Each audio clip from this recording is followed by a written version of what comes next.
On a les deux Panis, père et fils, qui ne sont pas dans la même écurie, mais qui sont dans la même compétition, qui vont se disputer cette Super Pole. Et à ce petit jeu-là, celui qui a fait de la Formule 1, le dernier vainqueur d'un Grand Prix, dernier vainqueur français d'un Grand Prix de Formule 1, Olivier Panis, est le premier à s'élancer et c'est peut-être le favori. Bah écoute, en attendant, c'est un exercice qu'il affectionne particulièrement. Oula, alors que le capot est en train de bouger énormément. C'est parti! Et c'est parti, il est en train de perdre des morceaux. J'espère que ça ne va pas le gêner, ça. Non, ça va l'alléger. Ça va l'alléger.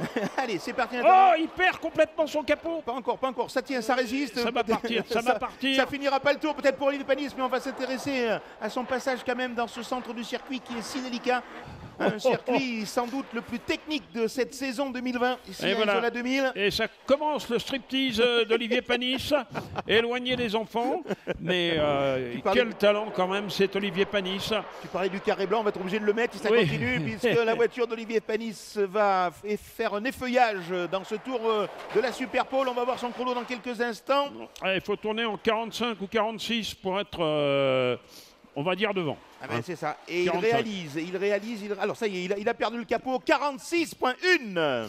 Attention. Le tenant du titre. Le quadruple vainqueur du Trophée Andros et le leader de la journée. Ah, il nous a ébloui tout à l'heure. Il a fait des manches qualificatives exceptionnelles, Jean-Baptiste Dubourg. Les Zoé ont retrouvé une forme olympique.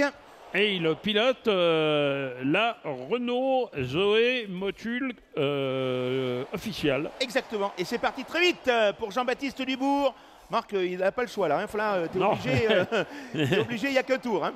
On peut demander, pour ne pas être sanctionné par le CSA, à Jean-Baptiste Dubourg de ne pas effectuer de striptease, il sera gentil.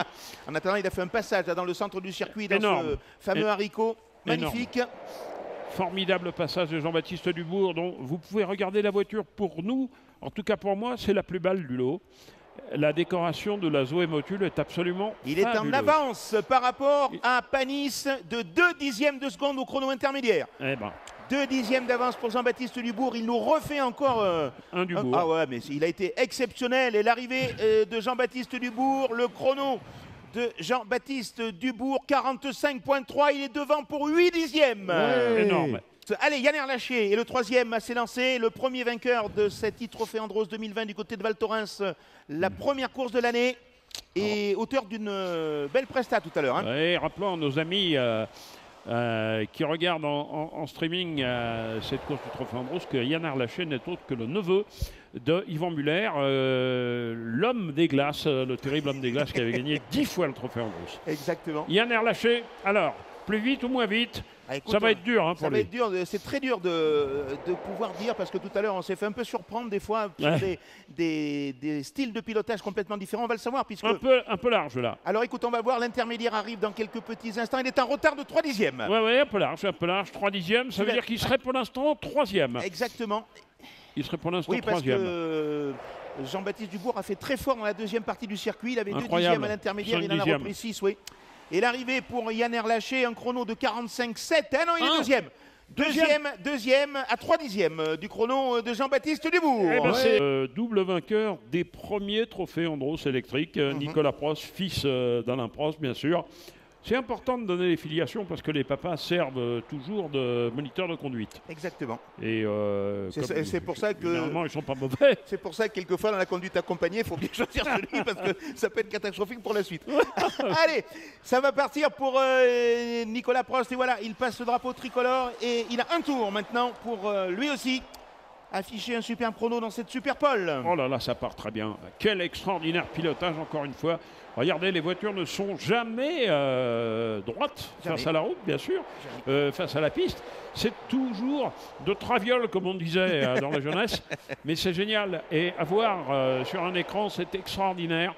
C'est extraordinairement télégénique, un peu comme le patinage artistique. Alors, a-t-il un peu d'avance ou de retard? Écoute, on va le savoir tout de suite. Il a 3 dixièmes de retard sur le chrono de Jean-Baptiste Dubourg. Il est exactement dans le chrono de Yann Erlaché. Alors, les Zoé veulent absolument faire des doublés. Hein, si on a bien compris. C'est ça, Patrice. Et le voilà Nicolas. Alors, deuxième, troisième. Oh, il a tapé. C'est rien, c'est rien. Ah, 45,6, il est deuxième. Eh ben voilà. Ah, ça y C'est est. pas croyable. Alors, le classement pour l'instant, JB Dubourg 45,3, Nicolas Prost 45,6, Yann Erlaché 45,7 et Olivier Panis 46,1 avec un striptease en plus, donc ça a perdu un petit peu de temps. Allez, il s'élance à son tour.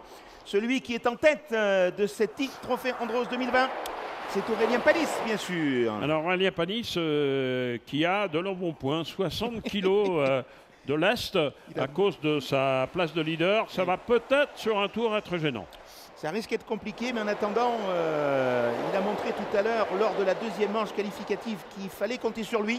Ah oui, c'est un pilote extraordinaire. Il a le talent de son papa et l'âge de ses artères. Oui, c'est tout à fait ça. C'est beau, hein? Oui, c'est très beau. Oui, merci.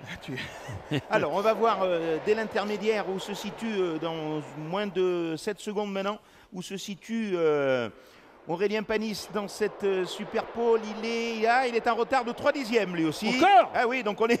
Alors là, il y a un tir groupé. 3 dixièmes de retard au passage du chrono intermédiaire. Mais à l'arrivée, qu'est-ce que ça va nous donner? Oh, une grosse attaque à l'arrivée. Fantastique descente de Yann Erlaché, de Aurélien Panis. 45,6, 624. On est obligé de descendre parce qu'il y a des millièmes d'écart. Hein. Nathanaël Berton maintenant. Et oui, c'est lui qui s'élance, le 6e pilote de cette Super Pole, 6e et dernier pilote de Super Pole, puisque vous le savez, les 6 premiers à l'issue des manches qualificatives sont qualifiés pour la Super Pole. Et le dernier à s'élancer, c'est Nathanaël Berton. Bon, eh ben écoute, Nathanaël Berton, sur un tour, il peut battre tout le monde. Hein. Ah, et deuxième de la première manche tout à l'heure. Ça, on l'a déjà vu. Ah ouais. Pilote très rapide, Nathanaël Berton. Saluons au passage la performance d'Aurélien Panis avec ses 60 kilos. Ah oui, monstrueux, monstrueux. C'est fabuleux. Il nous avait déjà bluffé du côté d'Andorre. Oui, absolument. Et là, là, c'est énorme. Ah ouais, là, on est scotché. Ouais. Littéralement scotché. Absolument. Hop, la grosse attaque de Berton. C'était magnifique son passage là. Alors. Avec un appel contre appel à l'ancienne. Ouais, c'est ça. Au niveau du chrono, il est en retard de 7 dixièmes pratiquement. Alors, il en fait trop. Il en fait trop. Et voilà, c'est l'éternel problème. Ouais, trop ou pas assez. Et voilà, on en fait trop et on perd du chrono. Et le voilà qui va passer sur à moins qu'il se refasse dans cette deuxième partie qui est très rapide, mais ça m'étonnerait. Trop court. Ah oui, c'est trop rapide. 45,7 pour Nathanaël Berton. Il finit à 3 dixièmes. Et on a. Il est combien? Eh ben écoute, il est quatrième.